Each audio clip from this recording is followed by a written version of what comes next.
प्रणाम, मैं गरिमा सिंह। परसों मैंने सबसे बड़ा सवाल पूछा था कि 18 मौतों का गुनहगार कौन। आज उसी गुनहगार की बात करूंगी। 15 फरवरी की रात नई दिल्ली रेलवे स्टेशन पर जो भगदड़ मची थी, जिसमें 18 लोग काल के गाल में समा गए थे और 3 दिन बीतने के बावजूद अभी तक आधिकारिक आंकड़ा इस बात का नहीं है कि जख्मी कितने हुए थे और कितने ठीक होकर अपने घर वापस लौट गए हैं, जिस पर लीपापोती की हर संभव हर मुमकिन कोशिश हुई। और बड़ी जिम्मेदारी के साथ ये बात कह रही हूं, और इसलिए ये बात कह रही हूं क्योंकि 11:55 पर दिल्ली के लेफ्टिनेंट गवर्नर विनय सक्सेना ने ट्वीट किया। बाकायदा उन्होंने कहा कि जो लोग मारे जा चुके हैं, जिनकी दुखद मृत्यु हुई है, उस पर अफसोस है। लेफ्टिनेंट गवर्नर ने यह भी लिखा कि भाई चीफ सेक्रेटरी से कह दिया गया है और कमिश्नर ऑफ दिल्ली पुलिस को भी बता दिया गया है, और बाद में आधा घंटे बाद वो ट्वीट डिलीट करना पड़ा दिल्ली के लेफ्टिनेंट गवर्नर विनय सक्सेना को। पत्रकारों को रोका गया और बाकायदा धमकियां दी गई कि अगर डेटा डिलीट नहीं करोगे, ये महिला पत्रकार है सौम्या राज, धमकी ये दी गई कि यहां से कुछ नहीं दिखाया जा सकता, डेटा डिलीट करो नहीं तो उठाकर ले जाएंगे। और तस्वीरें आपने देखी होंगी कि दिल्ली के एलएनजेपी हॉस्पिटल के बाहर बाकायदा बंदूकधारियों को तैनात कर दिया गया, खबरें छिपाई गई। और अलावा इसके भगदड़ हुई, स्टैम्पीड हुआ, 9:26 का वक्त है। अभी इसकी भी थोड़ी पोल पट्टी खुलती दिखेगी, लेकिन जो पब्लिक डोमेन में आया था वो ये कि 9:26 पर स्टैम्पीड हुआ। 11:36 पर 2 घंटे 15 तकरीबन 15 मिनट बाद देश के रेलवे मिनिस्टर अश्विनी वैष्णव ने जो ट्वीट किया, उसमें लिखा सब कंट्रोल में है, situation under control at New Delhi railway station. इसमें भी किसी पुख्ता प्रिसाइज जानकारी को देने की जहमत नहीं उठाई गई। और अलावा इसके बड़ा कमाल देखिए रेलवे के अधिकारियों का कि बड़ी धीटता से, बड़ी बेशर्मी से इन शब्दों का मैं जानबूझकर इस्तेमाल कर रही हूं। दरअसल कभी इस तरह के शब्दों का मैं इस्तेमाल नहीं करती, लेकिन जब एक ही झूठ को बार बार बोला गया हो तब ये सवाल पूछना लाजमी हो जाता है। सीपीआरओ हैं नॉर्दर्न रेलवे के हिमांशु शेखर उपाध्याय, इन्होंने लगातार जो बयान दिया, पहला बयान आया there is no stampede, this is only a rumour, ये मैंने आपको परसों भी बताया था। इसके बाद इन्होंने जो बयान दिया वो ये दिया, सवाल पूछा गया इनसे कि एक अफवाह फैल रही है, गाड़ियों का प्लेटफॉर्म बदला गया है, इसमें कितनी सच्चाई है। 3 बार इसको क्लैरिफाई किया हिमांशु शेखर उपाध्याय ने। आपके माध्यम से इसे पुष्ट करना चाहता हूं, ना कोई ट्रेन कैंसिल की गई, फिर कंफर्म करूंगा, ना ट्रेन कैंसिल की गई, ना ट्रेन का प्लेटफॉर्म बदला गया। फिर बता दूं कि हमने 5 से 6 मेगा ट्रेन चलाई, ना ट्रेन कैंसिल की गई, ना प्लेटफॉर्म बदला गया, सिर्फ र्यूमर है, अफवाह है। सुनिए जरा ये दोनों बयान सिलसिलेवार तरीके से, और बयान तकरीबन 2 घंटे बाद के हैं स्टैम्पीड होने के। सुनिए जरा। 14-15 पर आती हैं, उसी पे एक पैसेंजर के फिसलने से जो उनके पीछे के पैसेंजर थे वो उनके ऊपर गिर गए, इसकी चपेट में आ गए, जिसके कारण दुखद घटना घटित हुई है। कि न ही कोई ट्रेन कैंसिल की गई थी, मैं फिर से बताऊं, न ही कोई ट्रेन कैंसिल की गई थी और न ही किसी ट्रेन का प्लेटफॉर्म बदला गया था। तो ये कहना कि कोई ट्रेन कैंसिल थी या प्लेटफॉर्म बदला गया था, ये अफवाह है। तो आज इस पर दोबारा कार्यक्रम करने की जरूरत क्यों पड़ी? क्योंकि इन सारे बयानों की, सारी लीपापोती की पोल पट्टी खोल दी मात्र एक चिट्ठी ने, और वो चिट्ठी मेरे पास है। चिट्ठी है रेलवे प्रोटेक्शन फोर्स की तरफ से लिखी गई है ये चिट्ठी। और चिट्ठी में क्या है? 3 बड़े मेजर महत्वपूर्ण पॉइंट है जो सारी कलाई खोलती है रेलवे के अधिकारियों की। क्या जबरदस्त हाइट ऑफ नेग्लिजेंस था, एब्सोल्यूट सिस्टम कोलैप्स था। और चिट्ठी में लिखा गया है, अचानक से स्टेशन पर यात्रियों की भीड़ बढ़ी, फुटओवर ब्रिज 2 और 3 चौक हो गए, प्लेटफॉर्म नंबर 12, 13, 14, 15, 16 पर जाम की स्थिति बनी। तब जो हमारे असिस्टेंट सिक्योरिटी कमिश्नर हैं, उन्होंने भीड़ का आकलन किया, स्टेशन डायरेक्टर को कहा कि और ज्यादा टिकट अब बेचने की गुंजाइश बिल्कुल नहीं है, और अगर ज्यादा भीड़ हुई तो स्पेशल गाड़ी जैसे ही भरे उसको तुरंत प्लेटफॉर्म से रवाना कर दिया जाए। ये 2 निर्देश दिए गए। इस बीच फुटओवर ब्रिज पर और प्लेटफॉर्म पर से रेलवे प्रोटेक्शन फोर्स क्लियर कर रही थी क्राउड को, लेकिन कमाल देखिए, सीसीटीवी में सब दिख रहा है स्टेशन कमांडर को, जो रेलवे का अधिकारी बैठा है वहां। सीसीटीवी फुटेज आ रही है, कमांड सेंटर से सारी जानकारियां आ रही है, मिनट दर मिनट की अपडेट है कि 2 घंटे पहले तक 2600 टिकट पर आर बेचे जा रहे हैं और बावजूद इसके शाना बशाना लोग टकरा रहे हैं। पांव रखने की, तिल भर रखने की जगह नहीं है और उसके बावजूद इस चिट्ठी में लिखा है कि तकरीबन 8:45 पर यह अनाउंस हुआ कि प्रयागराज जाने वाली कुंभ स्पेशल प्लेटफॉर्म 12 से जाएगी, लेकिन थोड़ी ही देर बाद फिर अनाउंसमेंट हुआ कि कुंभ स्पेशल जाएगी प्लेटफॉर्म 16 से। अब इस बीच 14 पर भी यात्री थे, 15 पर भी यात्री थे और उसके बावजूद प्लेटफॉर्म स्विच कर दिया गया। कोई आंसरेबिलिटी नहीं, कोई किसी तरह की जवाबदेही नहीं, कोई परवाह नहीं और ना ही सबक सीखा गया। मात्र 15 दिन पहले मौनी अमावस्या पर हुई थी भगदड़, 30 लोगों की जान गई। क्या सबक सीखा गया? कोई सबक सीखते हुए रेलवे के अधिकारी, और दुनिया का चौथा सबसे बड़ा रेल नेटवर्क है इंडियन रेल नेटवर्क, और अधिकारी इस तरह से बच्चों की तरह बर्ताव करते दिखे। और यहां तक कि आरपीएफ ने ही जाकर प्लेटफॉर्म पर सारे गेट्स बंद करवाए कि अब जितने भी लोग हैं उनसे ज्यादा अंदर दाखिल नहीं होने दिया जा सकता। तो ये चिट्ठी सारी पोल पट्टी खोलती हुई भी दिख रही है। और अलावा इसके भाई 3 दिन बीत गए हैं, ये कौन सा बड़ा रॉकेट साइंस है कि देश के रेल मंत्री ये पता ना लगा पाए कि स्टेशन इंचार्ज कौन था, स्टेशन डायरेक्टर कौन था, रेलवे का डायरेक्टर कौन था, जो निर्णय नहीं ले पाया कि भाई 2600 टिकट हर घंटे बेचे जा रहे हैं। ये आम इंसान की जिंदगी की कीमत सरकार की नजरों में है। अब कांग्रेस कुछ कहे, ममता बनर्जी मृत्यु कुंभ कह दें, उस पर बिल्कुल नहीं जाऊंगी। कांग्रेस कहे झूठी सरकार है, उस पर नहीं जाऊंगी, सिर्फ आंकड़ों पर जाऊंगी। हर महीने 3 हादसे, और अभी थोड़ी देर पहले मेरी रेलवे के बड़े अधिकारियों से बात हो रही थी, रेलवे प्रोटेक्शन फोर्स के भी बड़े अधिकारियों से बात हो रही थी कि जितने भी एक्सीडेंट्स होते हैं, जितनी भी स्टैम्पीड भगदड़ मचती हैं, उनमें से 95% भगदड़ जो मचती है वो प्लेटफॉर्म स्विच करने से मचती है। But there is no learning. 30 पहले मरे, 18 अब मरे, और हर महीने 3 एक्सीडेंट्स का आंकड़ा है। 303 मौतें 4 साल में। अब ऐसे में क्या है सबसे बड़ा सवाल, आपके सामने रखते हैं। दिल्ली भगदड़ पर पहली रिपोर्ट, रेलवे की नियत में खोट, और महाकुंभ की इतनी बड़ी तैयारी, कहां है जिम्मेदारी?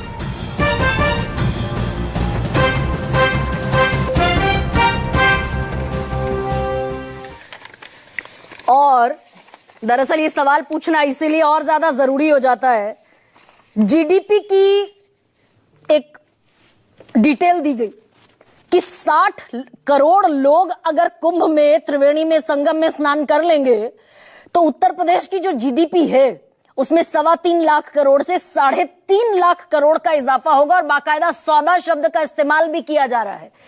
कहा यह गया है कि अगर केंद्र और राज्य की तरफ से कुल मिलाकर खर्च हुए 7,500 करोड़ और कमा लिए गए ज्यादा 3.5 लाख करोड़, तो इससे भला कौन सा सौदा सही है? इस तरह के भी शब्दों का इस्तेमाल किया जा रहा है। तो कमाइए लेकिन जान भी बचाइए।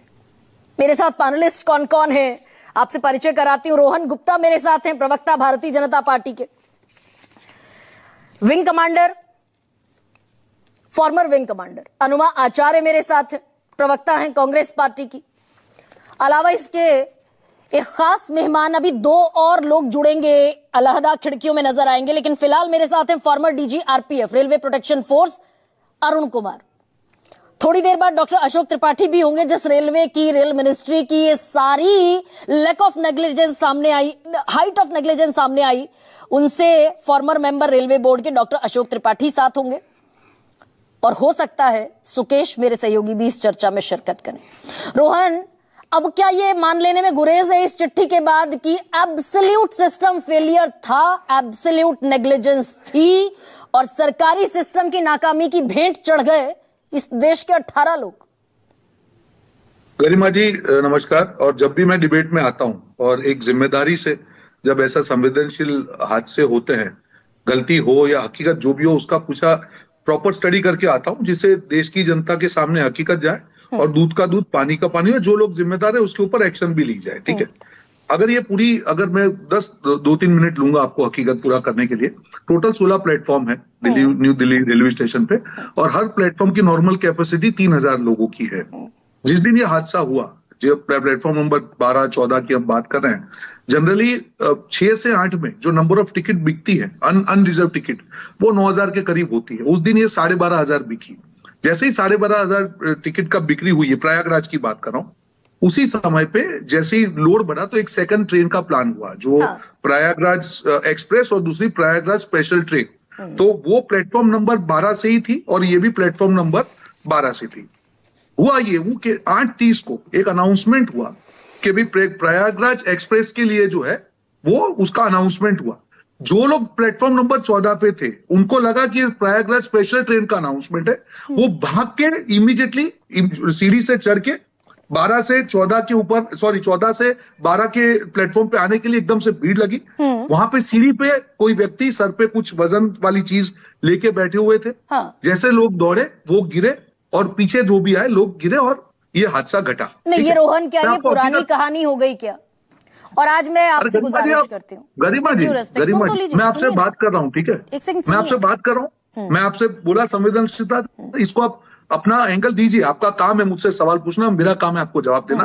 पहले हकीकत को सुन लीजिए, फिर आप अपना एक्शन चालू कीजिए। आपके हर वार को सहने के लिए मैं तैयार हूं। मुद्दा यहाँ पे ये है कि जब 12000 टिकट हुई, एक्स्ट्रा ट्रेन का प्लान हुआ, जो अनाउंसमेंट हुआ, उसके बाद भगदड़ हुई, ये बिल्कुल नहीं होना चाहिए। मैं इसका कोई एक्सक्यूज देने के लिए नहीं कह रहा हूं। मैं आपको बता रहा हूं ये पूरे एक्सीडेंट का क्रम क्या हुआ, और उसका कारण यही था, जो ओवर भीड़ थी वहां पे। 12000 अगर टिकट बिकती है तो ये होगा। जिस स्टेशन की कैपेसिटी 3000 की है या मैक्सिमम 8000 टिकट पे चलती है, और अगर 12000 बिकेगी तो बिल्कुल ही एक्शन होने वाला है।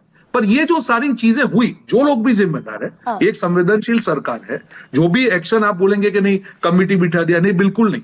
60 जगह पे रिजर्व एरिया का क्रिएशन किया गया कि जब भी ऐसी जो क्राउडेड स्टेशंस है, it is not about only new Delhi, जो भी क्राउडेड स्टेशंस हैं वहां पे 60 जगह पे रिजर्व एरिया का गठन किया गया कि जब भी प्लेटफॉर्म की कैपेसिटी से ज्यादा लोग अगर प्लेटफॉर्म पे हैं तो उनको कैसे रोका जाए। ये बिल्कुल आप रोहन दुरुस्त कह रहे हैं कि भाई होल्ड अप एरियाज बनाए गए, होल्ड अप एरियाज बनाए गए, लेकिन मैं कुछ इससे थोड़ा सा अलग सवाल पूछ रही हूँ। एक मिनट। अच्छा चलिए, पूरा कीजिए, आज आप मुकम्मल कीजिए अपनी बात को, मैं तब सवाल पूछूं। मैं आपको वापस बोल रहा हूँ, मैं आपके शो पे कोई भी गलती जस्टिफिकेशन देने नहीं दे रहा हूँ। नंबर 1, जो हकीकत है वो आपके सामने मैंने रखी। नंबर 2, और ये कोई लिपापोती नहीं है कि जो भी एक्शन होगा आपके सामने होगा, कि जो लोग भी जिम्मेदार पाए जाएंगे और बिल्कुल एक्शन उसके अगेंस्ट में लिया जाएगा। ये 3 चीज आपके शो पे आज में। नहीं, लेकिन जिस दुनिया की सबसे बड़ी नेटवर्क में से एक है भारतीय रेलवे नेटवर्क, दुनिया का चौथा सबसे बड़ा रेलवे नेटवर्क है भारत का।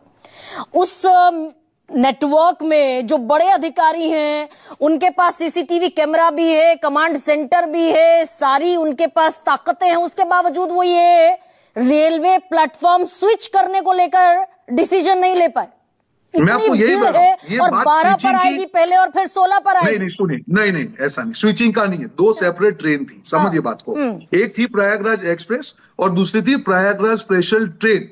जब नहीं, ये तो रेलवे प्रोटेक्शन फोर्स ने चिट्ठी लिखी रोहन, ये तो रिटन डॉक्यूमेंट है। उसमें मेरी बात सुनिए, कंफ्यूजन वहीं पे हुआ कि जो ट्रेन का अनाउंसमेंट हुआ, उसकी जगह दूसरी ट्रेन के लोग जो उसका वेट कर रहे थे 14 से, वो लोग, मैं इसका कोई एक्सक्यूज नहीं दे रहा हूं, मैं आपको फैक्ट्स आपके सामने रख रहा हूं। आप जो बात कह रहे हैं वो दिल्ली पुलिस की रिपोर्ट कह रहे हैं। आप दिल्ली पुलिस ने जो रिपोर्ट सबमिट की है वो ये है, और मैं ये रेलवे प्रोटेक्शन फोर्स ने जो बाकायदा बताया कि 20:45 पर, यानी कि 8:45 पर अनाउंसमेंट हुआ कि 12 पर आएगी प्लेटफॉर्म नंबर, और फिर 3 मिनट बाद अनाउंसमेंट हुआ कि 16 पर आएगी।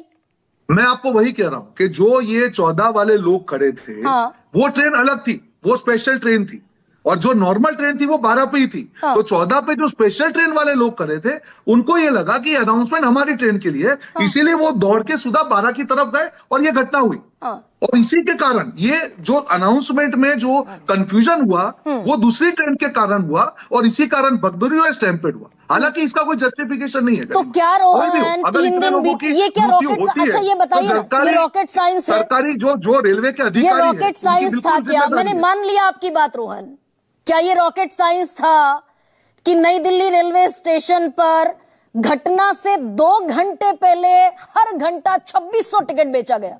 ये स्टेशन डायरेक्टर को रेलवे प्रोटेक्शन फोर्स बताएगी कि टिकट बेचना बंद कर दो? बिल्कुल उनका एक्शन है, मैं वही तो कह रहा हूं। अगर 12,000 टिकट बिकते हैं हाँ। तो ये कोई नॉर्मल चीज नहीं है। जिस प्लेटफॉर्म की कैपेसिटी 3,000 है, अगर 12 है तो बिल्कुल एक्शन लेना चाहिए। सिर्फ दूसरी ट्रेन को प्लान करना एक्शन नहीं है। कहीं ना कहीं कैपेसिटी से ऊपर जाता तो आपको रोकना ही पड़ेगा, रोकना पड़ेगा। तो ये भी क्या रॉकेट साइंस है कि अभी तक रेल मिनिस्ट्री को नहीं पता कि वहां पर सीटेड ऑफिशियल्स कौन थे, या हाई पावर्ड कमेटी बनाकर टाल दी बात? भाई चलिए रेलवे ठीक है। मंत्रालय ने आपको रेलवे मंत्रालय ने ये कहा कि जो अभी एक्शन रिपोर्ट आएगी, जो अभी कमेटी, क्योंकि अलग अलग वर्जन्स आ रहे हैं, जैसे आपने कहा वैसे कि कोई कह रहा है कि ये हुआ, सारे वर्जन्स को रख के जो लोग जिम्मेदार होंगे, ये कोई छोटी घटना नहीं है, नहीं बख्शा जाएगा। मैं आपको नहीं, लेकिन फिर लिपापोती रोहन हो रही है क्या? दूसरी चीज गरिमा जी, इससे जो सरकार को जो है रेलवे मंत्रालय को जो एक्शन लेना है आने वाले दिनों में, वो भी हम जी क्या बोल रहे हैं आप? 95% हादसे रेलवे में इसी वजह से होते हैं कि प्लेटफॉर्म स्विच कर दिया जाता है। भाई किसकी अकाउंटेबिलिटी है? नीतीश कुमार ने एक दुर्घटना पर इस्तीफा दे दिया था, लाल बहादुर शास्त्री ने इस्तीफा दे दिया था। गरिमा जी, हमारे देश में रेलवे एक बहुत महत्वपूर्ण हिस्सा है हमारे अर्थतंत्र का भी और हमारी पूरी जो लाइफस्टाइल है उसके अंदर। वहां पे अगर इस प्रकार की घटना होती, आप ये कहें नहीं प्रयाग के कारण, मैं उस जस्टिफिकेशन में नहीं मानता हूं। जो भी अधिकारी की अगर गलती है या कोताही बरती गई, बिल्कुल उसके ऊपर एक्शन होना चाहिए।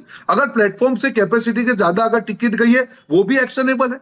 टिकट ज्यादा होने के बाद वहां पे अगर व्यवस्था है, वो भी एक्शनेबल है। दूसरी ट्रेन का हम कह रहे हैं कि अनाउंसमेंट में कुछ कंफ्यूजन हुआ, वो भी एक्शनेबल है। ऑल पॉइंट्स आर एक्शनेबल, किसी को नहीं बताना चाहिए। तो और भाई ये पार्टी विद द डिफरेंस की सरकार है रोहन गुप्ता, और 3 दिन बीतने के बाद हमारे देश के रेल मिनिस्टर को नहीं पता कि responsible, accountable, answerable railway officials हैं कौन? There is no one person, it is a system failure somewhere. मैं आपको बता रहा हूं, एक व्यक्ति की बात नहीं है। इसीलिए जब संवेदनशील मुद्दा हुआ है, उसकी पूरी रिपोर्ट करके जो भी पॉइंट पे हुआ है, टिकट डिस्ट्रीब्यूशन से लेके, सेल से लेके, वहां की व्यवस्था से लेके, अनाउंसमेंट से लेके, और जब ये स्टैम्पेड हुआ तब, चारों मुद्दे पे जहां जहां जिसकी भी वो है उसको बख्शा नहीं जाएगा। तो रोहन सिस्टम फेलियर है, यू एक्सेप्टेड?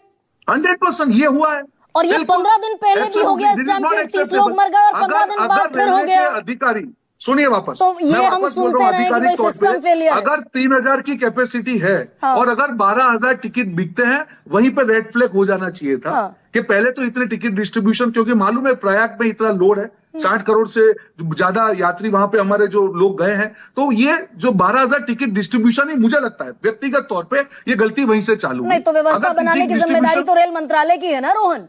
बिल्कुल करेंगे। अकाउंटेबिलिटी रेल मिनिस्ट्री की है। अश्विनी वैष्णव जी 15 दिन पहले 30 लोग मर गए। देखिए वापस मैं बोल रहा हूँ, रेल मंत्रालय ने जो कमेटी आपके सामने, ये कोई लिपापोती की बात नहीं है, आपके सामने दूध का दूध पानी होगा। 4 एक्शन पॉइंट्स है, sales of ticket, sales of ticket के बाद में प्लेटफॉर्म पे व्यवस्था, उसके बाद जब ट्रेन आई उस समय भगदड़ हुई, और भगदड़ के बाद में स्टैम्पेड हुए। चार मुद्दे पे जिस भी जिम्मेदारी होगी आपके सामने, देश के सामने चीजें आएंगी। नहीं, देश के सामने कोई टाइम डेडलाइन, कोई टाइम लिमिट प्रवक्ता के नाते ये मैं समय नहीं बता सकता हूँ, पर इतना मैं जरूर बोलता हूँ कि बहुत जल्द आपके सामने वो रिपोर्ट आएगी और जो भी अधिकारी जिम्मेदारी उसके ऊपर एक्शन होगा। ना, मैं तो ये कह रही हूँ कि कोई टाइम लिमिट, कोई डेडलाइन है नहीं। मेरे पास ये आंकड़ा है, 1 महीने में एवरेज 3 रेल एक्सीडेंट होते हैं। 1 महीने में एवरेज 3 रेल एक्सीडेंट होते हैं। अगर हम लोग आंकड़े की बात करेंगे, किसकी अकाउंटेबिलिटी? छोटी सी चीज बता दो मैं आपको, गरिमा जी, छोटा सा आंकड़ा है। जब यूपीए की सरकार थी, मैं नहीं चाह रहा था कि हम लोग ये बात करें, पर आंकड़े डिस्कशन तो होना चाहिए। यूपीए की सरकार में 10 साल में 1711 एक्सीडेंट हुए, और जब बीजेपी की सरकार है 10 साल में 638 एक्सीडेंट हुए।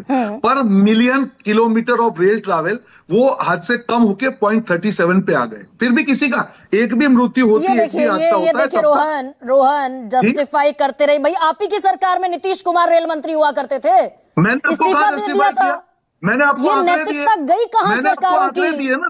मैंने आपको आंकड़े दिए कि हाँ। अगर 1711 में से 638 हुआ है, इसका मतलब इंप्रूवमेंट है, but that is not sufficient. ना, और मैं ये आंकड़ा दे रही हूँ, अगर ये रोहन। 638 पे भी आए हैं, इसको हमको जीरो करना है, ये हमारा रिजॉल्व है। और देखिए ये जीरो करके करना है। हालात देखिए, ये पटना रेलवे स्टेशन की तस्वीरें और बिल्कुल सीधी तस्वीरें हैं। नई दिल्ली के बाद ये हाल है पटना रेलवे स्टेशन का, सीधी मैंने आपको तस्वीरें कहा हैं। ना, देखिए जो 7 स्टेशन आइडेंटिफाई किए गए हैं उसमें पटना भी एक है, न्यू दिल्ली भी है, अहमदाबाद भी है। ये सारे स्टेशन पे ये हमको समझना ही पड़ेगा। It is not about only Kumbh. जब जब इंडिया में बड़े फेस्टिवल होते हैं, ये सब चीजें कहीं ना कहीं रेड फ्लैग बन के होती है।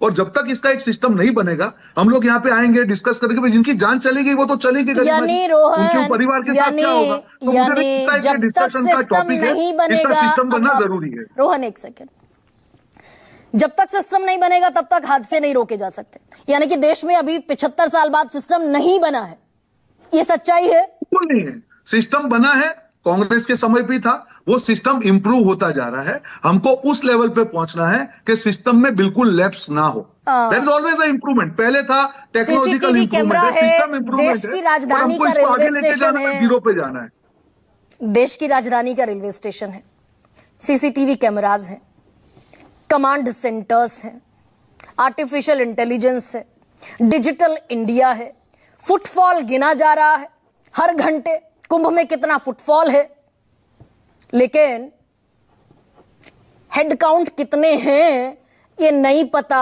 ना पता लगाने की कोई नियत दिखी। अब ऐसे में सर ये वो सीधी तस्वीरें हैं जो जिनकी मैं बात कर रही थी। ये देखिए ठूस रहा है ये जवान। ये है रोहन असलियत देश के सिस्टम की। बिल्कुल गरिमा जी, मैं आपको पहले भी कहा इंप्रूवमेंट हो रहा है, बट ये एक्सेप्टेबल नहीं है। देश की जनता के लोगों की जान नहीं जानी चाहिए। और ये अगर हमारा एसी कोच सिस्टम है, एक और जानकारी जोड़ दूं, बिल्कुल। एसी कोच है ये। मैं आपको यही कह रहा हूं कि बिल्कुल ही जिस प्रकार से सिचुएशन है, हम सबको मिलकर उसको कंट्रोल करना पड़ेगा। और रेलवे, आप देखेंगे एक्शन ऑन ग्राउंड, आपको दिखेगा जैसी रिपोर्ट आएगी कि 60 ऐसे स्टेशन जहां पे रिजर्व एरिया बनाए गए, जिससे इस प्रकार की तस्वीरें पूरे देश में नहीं दिखनी चाहिए। नहीं, अब विपक्ष की तरह बात करेंगे रोहन तो कैसे चलेगा। और एक और सवाल मैंने ऐसा है पूछा था, गरिमा उसको जी, फिर रिपीट मैं कर इतनी देती हूँ। सकारात्मक से भाई इस देश आपके में सारे मुद्दों तो को रेल करते दुर्घटना हुए, पर रेल अब बहादुर आप क्या शास्त्री ने मुझसे इस्तीफा बुलवाना दे दिया। चाहती हैं, आप अब ये बोल सवाल दीजिए। नहीं सुनते ना आप रोहन, ये वाला सवाल नहीं सुने। नहीं, मैंने आपको सारे जवाब दे दिए। हाँ। मैंने ये कहा, अब आप मुझसे क्या सुनना चाहती हैं? आप कहती है विपक्ष की तरह। मैं तो जिम्मेदारी से बात कर रहा हूं। नहीं, मैंने मैं तो कहा एक कि और सिस्टम बात का पूछ रही हूँ फेलियर ना। है और जो लोग भी जिम्मेदार हैं उसके ऊपर एक्शन होगा। उससे ज्यादा आप क्या चाहती हैं? हाँ, जिम्मेदार जो लोग हैं वो एक्शन होगा। 4 साल में हर महीने 3 औसतन एक्सीडेंट्स मैंने आंकड़े दे दिए आपको। ठीक है, मैंने सो, सारे आंकड़े दे ठीक दिए है। आपको। अरुण कुमार मेरे साथ हैं, फॉर्मर डीजी है आरपीएफ के। सो ये प्लेटफॉर्म बदलने का जो ये लोचा है, इस शब्द का फिर इस्तेमाल कर रही हूं आज। दरअसल मेरे शब्द थोड़े से तल्ख हैं। ये प्लेटफॉर्म बदलने का जो लोचा है, सब कुछ शीशे की तरह साफ था, उसके बावजूद स्विच किया गया प्लेटफॉर्म। रोहन गुप्ता नई दिल्ली पुलिस की रिपोर्ट दे रहे हैं, मैं आरपीएफ की रिपोर्ट दे रही हूं। 12 प्लेटफॉर्म पर फिर पहला अनाउंसमेंट, दूसरा अनाउंसमेंट हुआ प्लेटफॉर्म नंबर 16 पर। That was intentional sir?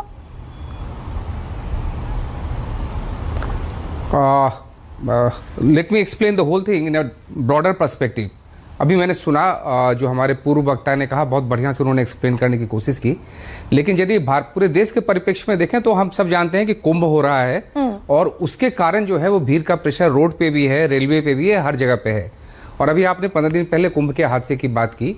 और भीड़ प्रबंधन जब हम लिमिटेड जगह में करते हैं तो उसके लिए हम जो तैयारियां करते हैं वो काफ़ी पहले से तैयारी करते हैं।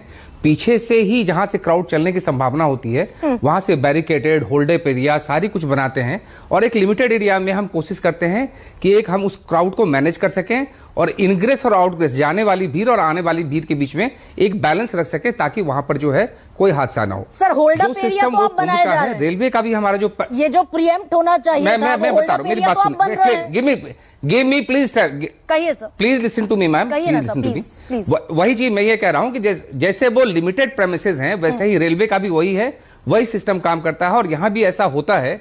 और जैसे आप छठ के टाइम में नई दिल्ली रेलवे स्टेशन पे छठ और दिवाली के समय जो भीड़ होती है, शायद अभी जो भीड़ हुई है उससे ज्यादा भीड़ होती है, और उसका एक सिस्टम होता है, उसकी मॉनिटरिंग रेल मंत्री तक करते हैं, और पूरा का पूरा एक सिस्टम बना हुआ है। और उसी में 2015 में जो एक हादसा हो गया, या उससे पहले एक हादसा हो गया, उसके बाद दिल्ली रेलवे स्टेशन के प्लेटफॉर्म को 12 से बढ़ाकर 16 किया गया। हाँ। उसके बाद होल्डअप एरियाज तैयार किए गए, और उस सारे उन प्रकरणों में सारे छठ के टाइम में व्यवस्था की जाती है, और इस व्यवस्था के कारण पिछले 15 साल से कोई हादसा नहीं हुआ।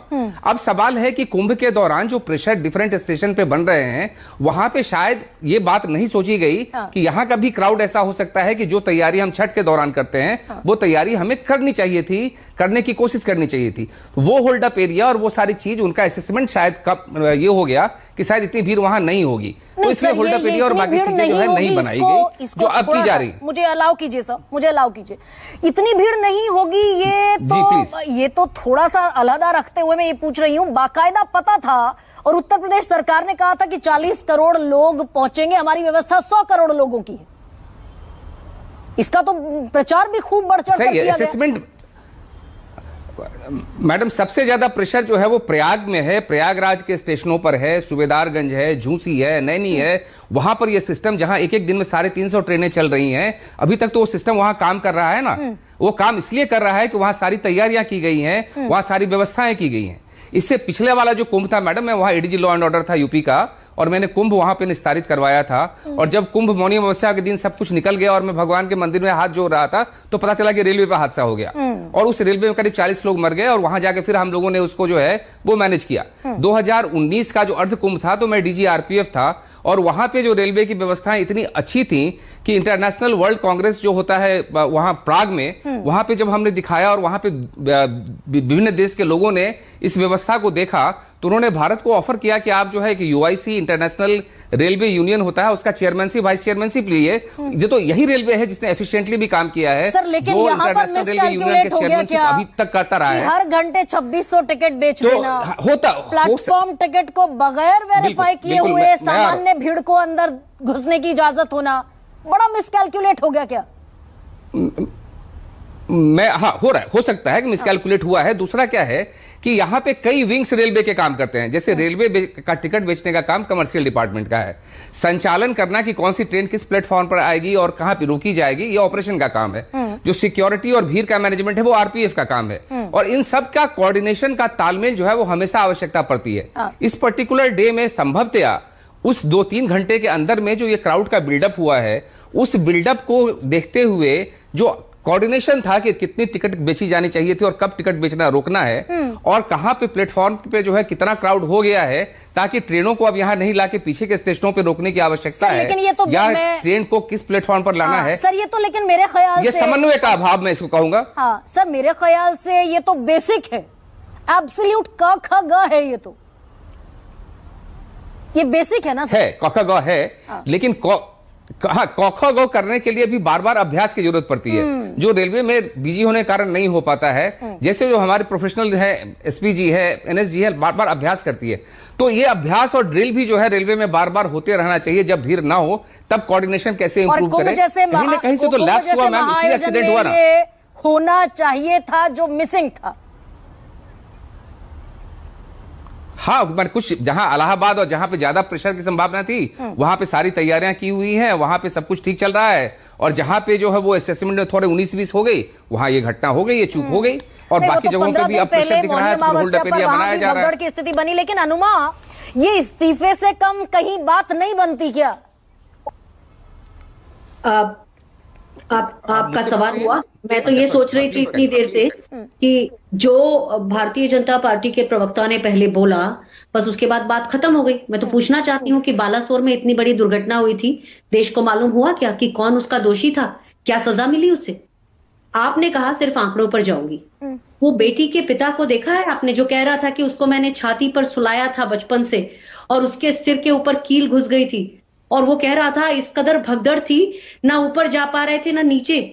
सब लोग कोई ना कोई कारण दे रहे हैं, कारण काफी है।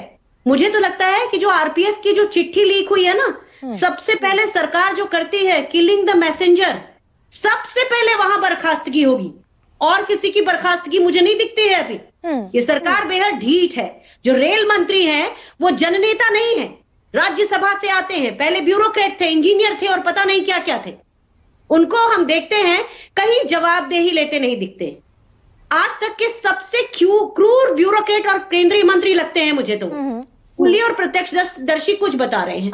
आप आंकड़ों पर टिकी होती हैं जो सरकार ने जारी किए हैं, लेकिन आप ही के दूसरे मीडिया साथियों ने बताया है कि पहले जो प्रयागराज में भगदड़ हुई थी उसमें 79 मौतों की पुष्टि हुई है, लेकिन उस पर कोई नहीं जाएगा। मुझे ताज्जुब तब होता है जब मेरे देश के प्रधानमंत्री ये बताते हैं कि अपने उनके प्रोफाइल से आ रहा है, ये फोटो देखिए आप, कि 665 से ज्यादा चार्टर्ड विमान उतरे। अरे ये क्या भारत है? ये क्या बात कर रहे हैं आप? आपने लोगों को होड़ लगाने के लिए, और ये कहा 144 साल पुरानी बात है के बाद आया है ये कुंभ। तो लोग यहाँ देश के लोग धार्मिक हैं और जाना भी चाहिए उन्हें। लेकिन अनुमा क्या उम्मीद करेंगे आप पूरे सिस्टम से, जहां ऑलरेडी सिस्टम कोलैप्स हो, भगदड़ मची हो, 15,000 लोग रेलवे स्टेशन के भीतर हो, आप वहां उम्मीद करेंगे कि इमीडिएट सरकार आए और ये अनाउंस कर दे भगदड़ मच गई है? That could be cause of another stampede. बिल्कुल नहीं, मेरा यह कहना है कि लोगों को भीड़ में तब्दील किया गया है। यहां बैठे एक वरिष्ठ अधिकारी कहते हैं भीड़ प्रबंधन, जन प्रबंधन नहीं कह सकते हैं आप, भीड़ है लोग। मेरे देश के लोग वोटर जब बनते हैं तो इंडिविजुअल होते हैं, और जब वैसे आपको बात करनी होती तो उनको भीड़ कहते हैं। एक व्यक्ति कह रहा है सिस्टम जिम्मेदार है, उसके दिल में उसे मालूम है कि सिस्टम बीजेपी में जिम्मेदार नहीं होता, किसी को सजा नहीं मिलती। बालासोर में क्या हुआ देश को नहीं मालूम पड़ा। मैं दोबारा कहूंगी, और पहले दुर्घटनाएं रिपोर्ट होती थी। आप रिपोर्टिंग के स्टेज में जब इतनी बड़ी बड़ी स्टैम्पीड, इतने बड़े बड़े लोगों की जाने जाने के ऊपर आप अगर कवर अप करना चाहते हैं, तो क्या आप जो रेल दुर्घटनाएं रिपोर्ट नहीं किए उनके बारे में क्या कहेंगे? ये मैं अनुमा आपकी इस बात से सहमत हूं, और बाकायदा मैंने वो ट्वीट पढ़कर सुना है जो महिला पत्रकारों ने सोशल मीडिया प्लेटफॉर्म एक्स पर पोस्ट किया। सौम्या राज है, इन्होंने कहा कि आप यहां से कुछ भी नहीं दिखा सकते, डेटा डिलीट करो नहीं तो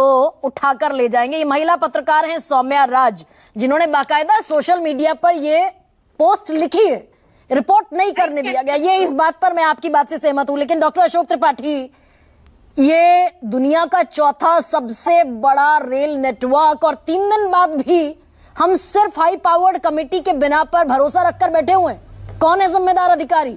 और सही कह रही है अनुमा आचार्य, भैया बालासोर में तो 290 लोगों की मौत हुई थी। Who had been accountable for that, sir?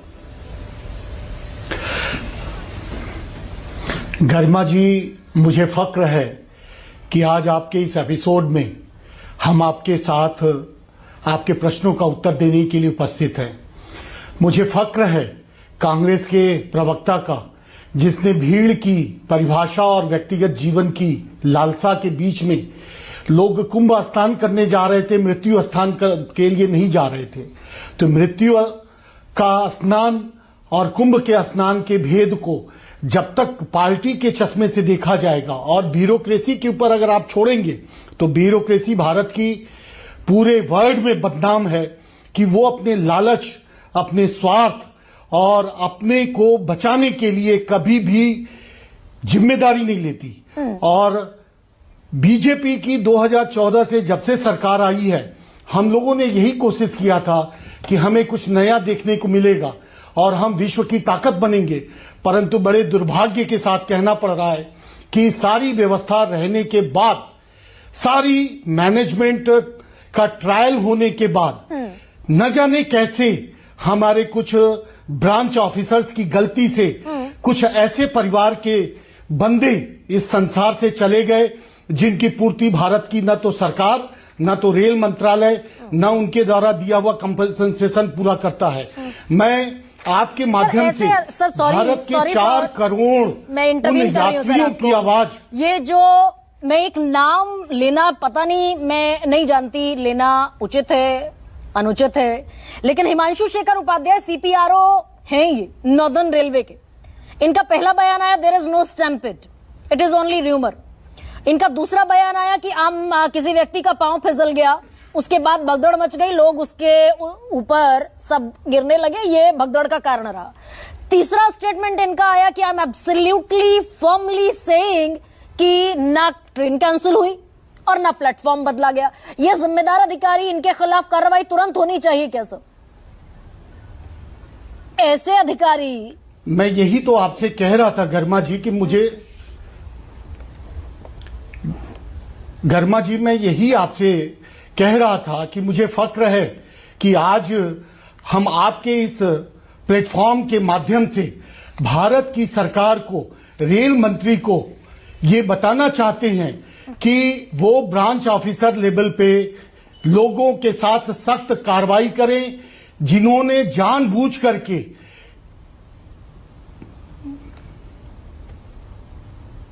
Sir लौट रही हूं, शायद कोई टेक्निकल ग्लिच है, लेकिन ये कार्रवाई होती नहीं दिखती। और मैं पढ़ दूं दर्शकों के सामने, 13 जनवरी 2022 को बीकानेर गुवाहाटी एक्सप्रेस डीरेल हुई। 2 जून 2023 को बालासोर ट्रेन हादसा हुआ, 290 लोगों की मौत हुई। 25 अगस्त 2023 को मदुरई ट्रेन हादसा हुआ। 11 अक्टूबर 2023 को रघुनाथपुर के पास ट्रेन डीरेल हुई। और ये लंबी फेहरिस्त है। ऐसे में सुकेश, हम फुटफॉल गिन सकते हैं, हेडकाउंट नहीं गिन सकते, हेडकाउंट नहीं कर सकते। देखिए, जो हादसा हुआ है अटर फेलियर है और क्रिमिनल नेग्लिजेंस है, इससे कम कुछ भी नहीं कहा जा सकता। आपने एक अधिकारी का नाम लिया, वो अधिकारी अपने आप में एक इंडिविजुअल नहीं है। जब वो कहते हैं तो जिस पद पे है, रेलवे ये बात कह रही है कि कोई स्टैम्पिड लाइक सिचुएशन नहीं है। फिर वो कहते हैं कि ना कोई ट्रेन का प्लेटफॉर्म चेंज किया गया, ना कोई ट्रेन कैंसिल हुई है। और आरपीएफ की रिपोर्ट कहती है कि 8:45 पर पहला अनाउंसमेंट होता है कि प्रयागराज स्पेशल जो है वो 12 नंबर प्लेटफॉर्म पे जाएगी, और उसके कुछ देर के बाद अनाउंसमेंट होता है कि वो 16 नंबर प्लेटफॉर्म से जाएगी। ये किसी दूसरी संस्था ने नहीं रिपोर्ट बनाई है, ये आरपीएफ ने अपनी रिपोर्ट बनाकर आगे भेजी है। तो पहला वो अधिकारी नहीं, वो रेलवे का बयान था, और उसके पहले ये बात देश के रेल मंत्री कह चुके थे। वो स्टैम्पिड को नकार चुके थे। देखिए, पहले इस घटना को छुपाने की कोशिश होती है। मैं बहुत जिम्मेदारी के साथ कहना चाहता हूं। एलजी ट्वीट करते हैं जिसमें वो डेथ की बात करते हैं, लॉस ऑफ लाइव्स। उसके बाद वो 21 मिनट के बाद, 29 मिनट के बाद शायद ट्वीट एडिट करते हैं जिसमें लॉस ऑफ लाइफ को हटाया जाता है। वो मौत पे संवेदना तब होती है जब प्रधानमंत्री जी का पहला ट्वीट आता है, तो वो कंफर्मेशन होता है कि अब ये कहा जा सकता है और हम कह सकते हैं कि डेथ हुई है। फिर उसके बाद अश्विनी वैष्णव का ट्वीट आता है। तो पहले इस घटना पे लीपापोती करने की कोशिश हुई, और एक लेवल पे गड़बड़ी नहीं हुई है। पहला टिकट जिसकी बात की आपने, वो कमर्शियल विंग होता है, उसके लेवल पे गलती हुई। दूसरा, ऑपरेशनल लेवल पे गलती हुई। जो अनाउंसमेंट करता है, जो ट्रेन का मैनेजमेंट करता है, जो प्लेटफॉर्म का मैनेजमेंट करता है, स्टेशन का मैनेजमेंट करता है, तो ऑपरेशन के लेवल पे फेलियर हुई। और तीसरा, सिक्योरिटी के लेवल पे फेलियर हुआ, जिसके मुखिया अरुण कुमार जी रह चुके हैं। उन्होंने बताया भी, थोड़ा बच के बताया, लेकिन बताया है कि सिक्योरिटी का सिस्टम क्या होता है वो प्लेस में नहीं था, that was not in place. और इसकी वजह से इतनी बड़ी दुर्घटना हुई। आप कहते हैं 18 मौत हुई, आज की रिपोर्ट में कहा गया 20 मौत हुई। आपने उसको 20 मौत फिर क्यों नहीं बताया? जब 20 हो गया तो वो संख्या 20 बतानी चाहिए थी। क्या बयानों से उससे सरकार की का जो इंटेंशन है उस पे डाउट होता है। मैं इंटेंशन पर ही आ रही थी सुकेश, मैं इंटेंशन पर ही आ रही थी।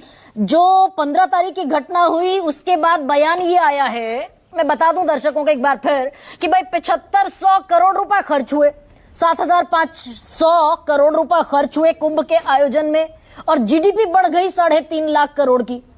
तो ये बढ़िया सौदा हुआ क्या? तो ये सब कमर्शियल एंगल, सब इसीलिए 2600 टिकट धड़ाधड़ अंदाज में बेचे जा रहे थे घटना से मात्र 2 घंटे पहले तक, बगैर ये सोचे कि ओवर क्राउडेड है प्लेटफॉर्म्स।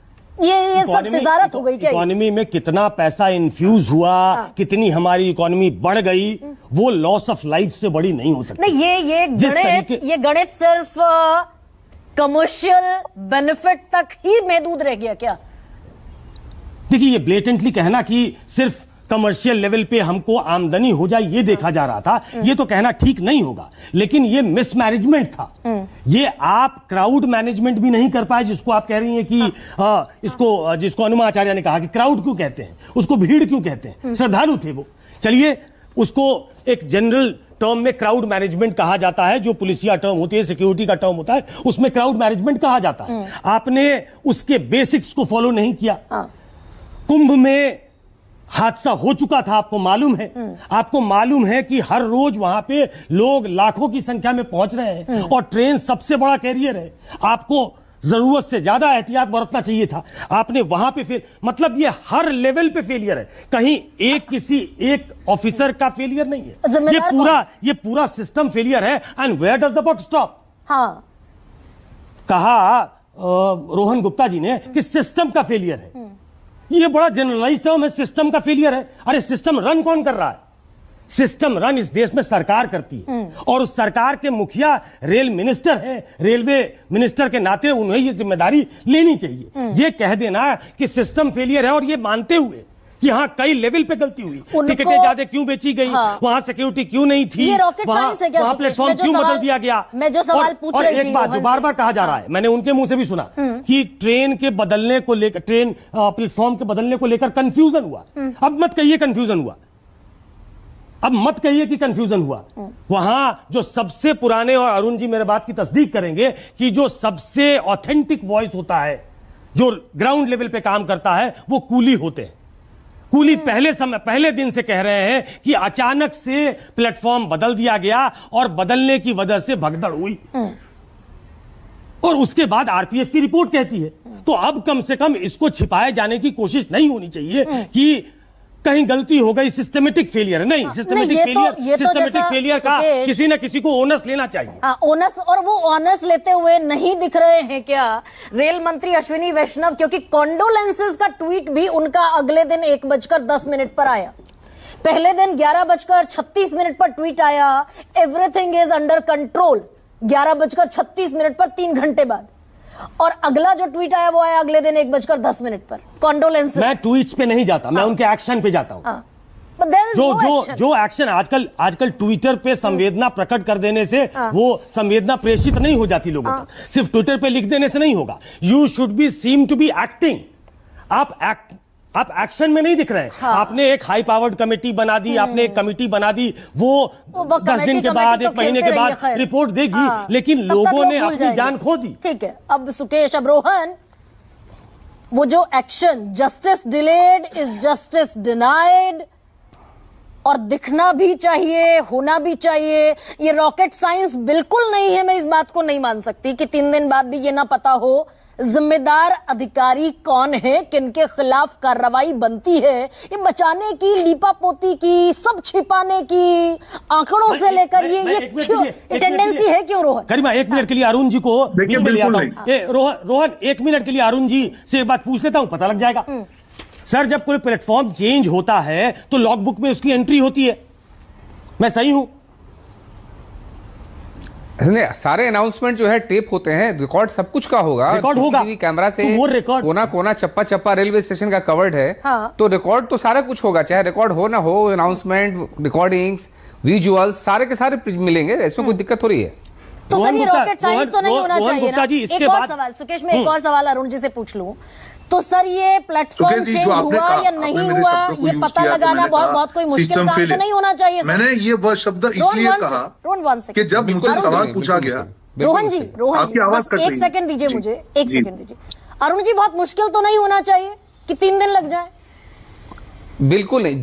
जो कुछ भी घटना 6 बजे शाम से लेके और 8, 9, 10 बजे रात तक हुई होगी, उसमें कोई भी ऐसी घटना नहीं है जिसके रिकॉर्ड उपलब्ध नहीं होंगे, क्योंकि आजकल एक एक एरिया, एक एक चप्पा जो है वो सीसीटीवी से ऑडियो, विजुअल, जो रिकॉर्डिंग होती है, जो अनाउंसमेंट होता है, उसका टेप, सारा कुछ जो है वो उपलब्ध है। सब कुछ मिल जाएगा, ऐसा कुछ नहीं है जो उपलब्ध नहीं होगा। तो लैक ऑफ इंटेंशन है क्या सर? नहीं, जांच, मैं उम्मीद करता हूं कि जो जांच कमेटी बनी है, हालांकि मेरा व्यक्तिगत व्यू है, I am not very happy कि मतलब जो टिकट काटने की जिम्मेवारी कमर्शियल की है, सिक्योरिटी की जिम्मेवारी आरपीएफ की है, और उन्हीं के वरिष्ठ अधिकारी जांच कर रहे हैं, तो फैक्ट फाइंडिंग कमेटी टाइप बिल्कुल मैं मानता हूं कि सही करेंगे। लेकिन वो जो भी आया है, आरपीएफ का ये लेटर कहां से आया, कहां शुरू हुआ, कहां लीक हुआ, मैं इन चीजों पे कमेंट नहीं कर सकता हूं। ये तो फिर एक लेकिन और मेरे ख्याल सवाल से हो गया जो सर, कमेटी है वो कि जिन पर ऑपरेशन की जिम्मेदारी, जिन पर सिक्योरिटी की जिम्मेदारी, वही लोग अगर जांच टीम में होंगे तो कितना फैक्ट फाइंड हो पाएगा रोहन गुप्ता? देखिए पहले, लेकिन चलिए आप इसको ये मान के दीजिए कि जब मैंने बात की, मेरी बात की शुरुआत की, मैंने कहा सिस्टम, आपने मुझे पूछा जिम्मेदारी किसकी है, तब मैंने कहा कि इसमें, जैसे सुकेश भाई ने भी कहा कि कमर्शियल से लेके, आरपीएफ से लेके, सिक्योरिटी से लेके ओवरऑल मैनेजमेंट, कहीं ना कहीं इतनी बड़ी जब घटना होती है तब कहीं ना कहीं किसका थोड़ा थोड़ा रोल है जिसके कारण इतनी बड़ी घटना हुई है, और हम इसको छोड़ नहीं पता सकते। नहीं हमें जिम्मेदारी से, डिजिटल इंडिया में हमें ये अभी तक 3 दिन बाद तक नहीं पता है। देखिए बिल्कुल ऐसा नहीं कि मालूम नहीं चला होगा। जब एक जांच बैठी है वो सारे आयाम को लेकर तथ्य लाएगी ना, उनको मालूम चल गया होगा। हाँ। वो लोग अपनी जब रिपोर्ट बनाएंगे, जो भी जिम्मेदार होंगे देश के सामने लाना चाहिए। मैं बिल्कुल आपके साथ में कोई और सुकेश भाई के टाइमलाइन, भी कोई साथ में हूं डेडलाइन? कि जब इतनी बड़ी घटना होती है तब हमको संवेदनशील से ऐसे एक्शन लेने चाहिए कि जिसने भी गलती की हो, वो कोई अधिकारी हो या लोअर लेवल पे हो, उनकी हिम्मत ना हो कि इस प्रकार की घटना जब हो वो केयरलेसनेस समझो या मिसमैनेजमेंट समझो या ओवर एंटीसिपेशन समझो। ये सारे वर्ड्स हैं। मैं इन शब्दों को, मैं यही कह रहा हूं, इन शब्दों का मतलब एक लोगों की शब्द हो जान गया जाने से कोई केयरलेसनेस, एक justification शब्द हो नहीं गया है। मिसमैनेजमेंट, और उसकी भेंट चढ़ जाए किसी का 18 लोग। सुकेश, ये justification बड़ा नहीं है। गंभीर सवाल है क्या कि कमर्शियल की, सिक्योरिटी की, ऑपरेशन की जिम्मेदारी जिन पर है उन्हीं अधिकारियों को फैक्ट फाइंडिंग कमेटी का जिम्मा दे दिया गया? कितना फैक्ट निकलेगा? बहुत संक्षेप में, मैं 5 सेकंड दे सकती हूँ। अरे भाई, 5 सेकंड में कह दीजिए। एक बहुत पुरानी कहावत है कि न्याय होना नहीं चाहिए, न्याय होते हुए दिखना भी चाहिए। जब वही लोग अपने डिपार्टमेंट की जांच करेंगे तो क्या वो फेयर हो सकते हैं? और उस कॉन्टेक्स्ट में इसको देखिए, जब मैंने शुरू से आखिर तक गिना दिया कि रेलवे ऐसा लगा शुरुआत से ही जैसे कुछ छुपाना चाहती हो। ऐसे में चाहिए था कि जो फैक्ट फाइंडिंग कमेटी बनी है उसका एक ब्रॉडर आयाम हो, वो लगे कि जो जांच कर रहे हैं उन पे लोगों का भरोसा हो, उस पर न्यूट्रलिटी जैसा भरोसा हो सके। अनुमा कुछ कहना चाह रही थी, लेकिन Anuma, I am sorry for today, समय क्योंकि सीमित है, अब बहुत सारी चीजें हैं। 18 लोग चले गए, कुछ दिन पहले 30 और चले गए थे। आरोप ये भी हो सकता है कि ये आरपीएफ के रिपोर्ट के मुताबिक 20 लोग, कुछ दिन पहले मौनी अमावस्या पर 30 लोग, और आरोप ये भी है कि ये भगदड़ में सिर्फ 30 लोग नहीं मरे, कुछ लोग कह रहे हैं प्रत्यक्षदर्शी 200 तक भी ये आंकड़ा है। अब कौन सी फैक्ट फाइंडिंग होगी और क्या कार्रवाई होगी, ये सब अभी भविष्य के गर्त में है, लेकिन ट्रैक रिकॉर्ड दिखाता नहीं कि कोई कार्रवाई होती दिखती है।